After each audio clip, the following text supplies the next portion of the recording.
Hello, and welcome to Conscious Curiosities, where we explore the wisdom of the universe which lies within us. I'm Maria Luz, your host, an astrologer, hypnotist, and psychic medium. I've been gone for a couple of weeks because I was feeling into what exactly I wanted to do with this podcast for the last several months, I think. I haven't exactly looked back um, as to when I started doing it, but I have just been loading the audio that I put on my Substack. But I really missed having more of a conversational tone and the ability to explore astrology and maybe tarot more deeply. Maybe even some more about hypnosis here. And what I really want to do is have a space where we can keep the big picture of these outer planet astrological configurations in mind as we're looking at the weekly shifts. And I I find that that's going to really help us because in case you haven't noticed, a lot of people are struggling, and we are just all at various stages of figuring out like how do we get through this period in the world that's asking us to really know ourselves deeply, um, and not be like everyone else. So I really want to talk about how each of the transits that are happening on a weekly basis, mostly with the moon, and what phase the moon is in, and then the other planets that are in play in that configuration, and maybe referencing back to what's going on with Uranus now at the beginning of Gemini, Pluto at the beginning of Aquarius, Saturn and Neptune at the beginning of Aries, and of course, all of those planets kind of going into retrograde before they all dig in, starting, sometime in the early part of next year. So, where that leaves me for today is that we have a last quarter moon coming up on Monday, and it's in the middle of the night, basically in Pacific time, 2:55 a.m. And what the last quarter means is that the moon is making a square aspect to the sun.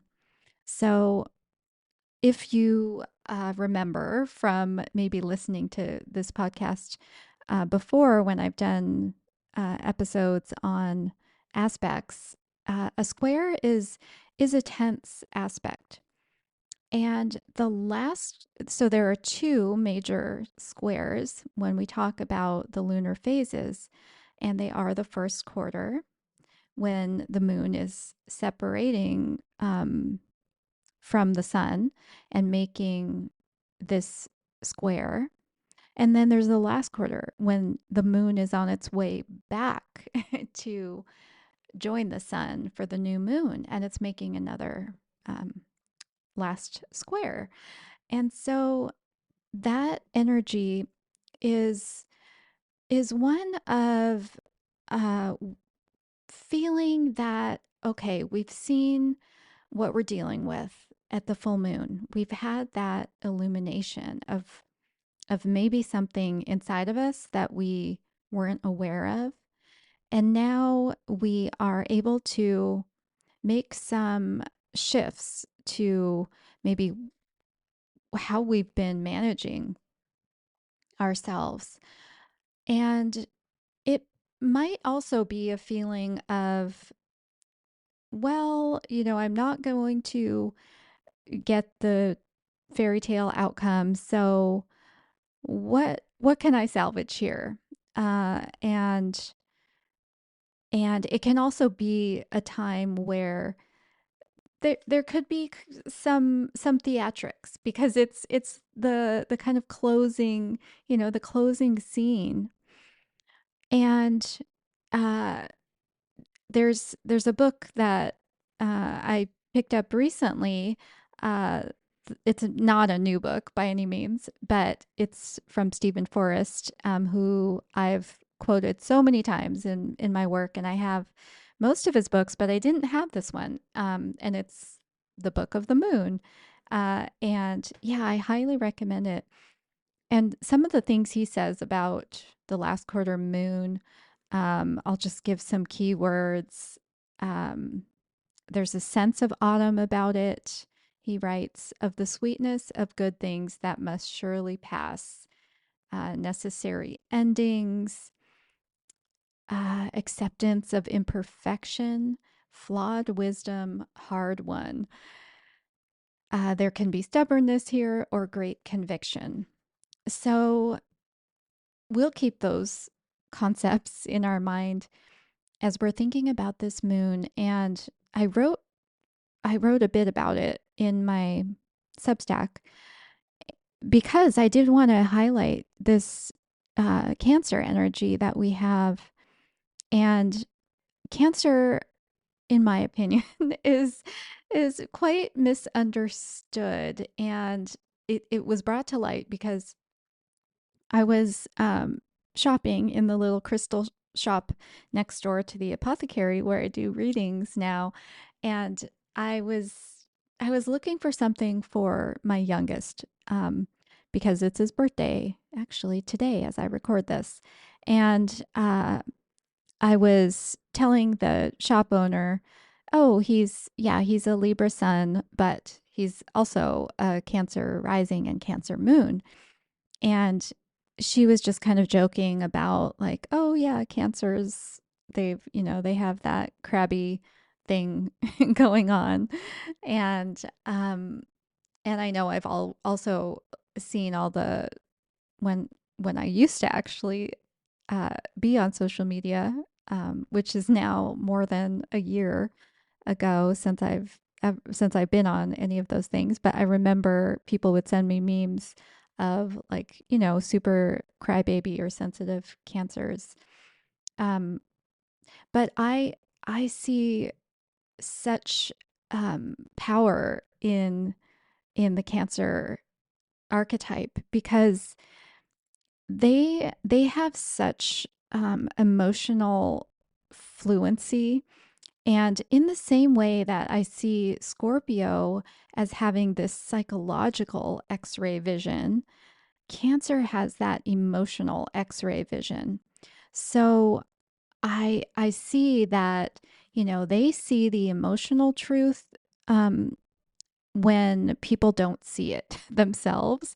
And so they see where people's limits are, um, because it's often our emotional limit that is our true limit. Um, because we're not going to go past what we feel is possible. And at the same time, we can totally delude ourselves because of how we feel. And then that becomes our limit, that has gone too far. So the Cancer archetype, they can really see the emotional truth. So they are often the ones who we go crying to when like things don't work out and they blow up in our face because we haven't seen our own emotional truth. And so our relationship or our job or our conversation, that we wanted to have just like, is a disaster. And the Cancer people are the ones who are like, tucking us in with all the soft blankets and giving us, the bag of cookies or whatever. And of course, they're crabby because they're like, oh my God, like, here I am comforting you again. You haven't learned. You didn't see this. So yeah, so I do see with this square, this last quarter moon with our sun in Libra, it's it's about the relationships again. We've had a lot of this going on. Um, and I think, specifically about really seeing the people who we are in the relationships with and seeing ourselves like really having done that work to know ourselves well so that we are aware of any emotional blinders or shenanigans that we will play on ourselves or the people we're in a relationship will play um, on us, intentionally or unintentionally. So I can see also where, that kind of theatrical drama energy comes in. And uh, in my Substack post, I discuss the Sabian symbols a little more because they bring a lot of deeper imagery, poetry almost, with regard to studying oneself, learning oneself. They bring up imagery about the kind of self dramatization. Um, and yeah, and so if you want to read those, you can head over there. But I also wanted to have us start thinking about, as I mentioned in the beginning, those outer planets. Okay, so we, as I mentioned, we have Uranus at the beginning of Gemini, air sign. We have Pluto at the beginning of Aquarius, another air sign. And then also in this configuration for the last quarter moon, we have Venus at 29 degrees of Virgo. So the last degree of Virgo.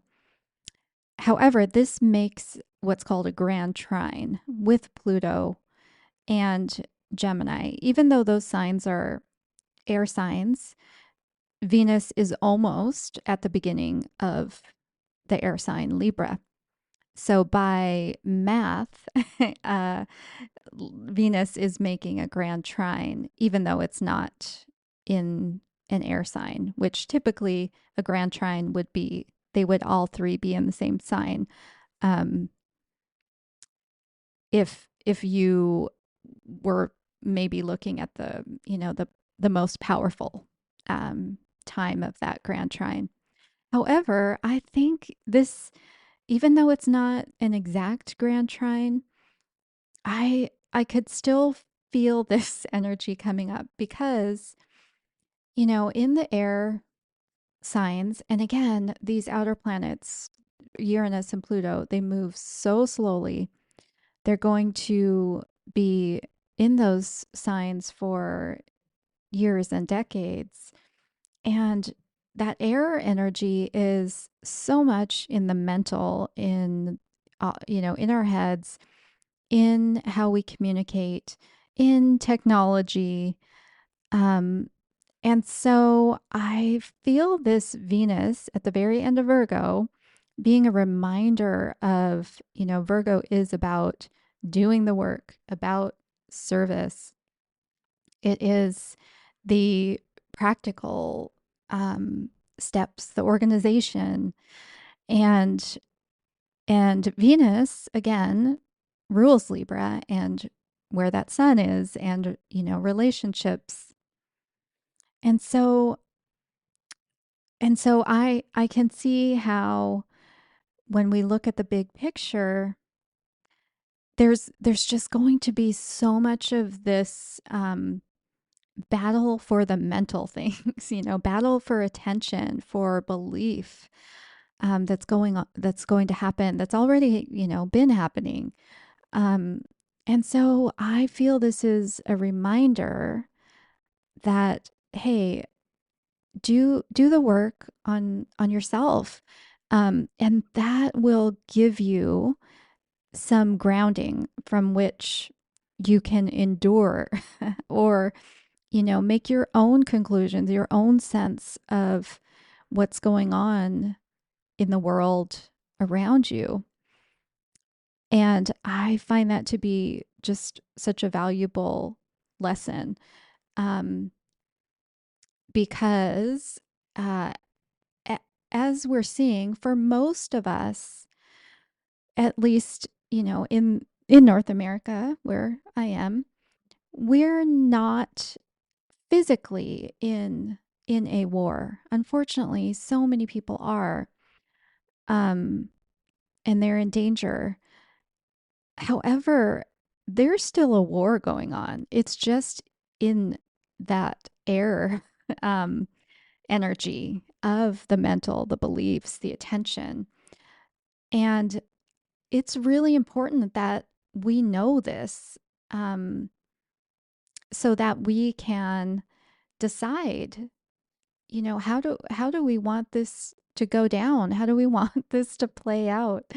So I will be talking a little more about, as we week to week, and I highlight the lunation of that week and some of the other planets that are in aspect. I'll be talking a little more about that, and also this week, Mars and the North Node were also making a grand trine with the Moon, so that's also a lot of water energy of going within yourself to figure out your own spirituality, not the religion you were given, and not maybe a guru who tells you how to be spiritual, but your own, like, extremely personal spirituality that you have investigated. That's the Mars in Scorpio, and of course the North Node is in Pisces, which is about spirituality and our connection to the whole. So, I want to leave you with a poem today, and it is by Rosemary Watola Traumer, and it's from her collection, The Unfolding, and it's called Think Small. Even the smallest strand of saffron goldens the rice and lends its good and earthy bitterness to each of the 10,000 grains in the pot. My friend says she wants to make a bigger difference, doubts the effect she has. There are many ways, I think, to reach many. One is to do as the saffron crocus does, put everything you have into just a few threads, then trust they're potent enough to change everything. I thank you so much for listening, and I hope this empowers you to be consciously curious about the last quarter moon in Cancer. Thanks so much. Have a good day. Before I go, just a reminder that I do take bookings for online and in person readings. I do astrology, tarot, and psychic mediumship. And I also do hypnosis, which I find is so useful. I listen to hypnotic tracks myself when I'm going to sleep. But when we do the work one on one, we can be really targeted and specific to whatever you are working on. So feel free to use the code podcast over on my website and you'll receive 25% off. Thank you so much. Bye bye.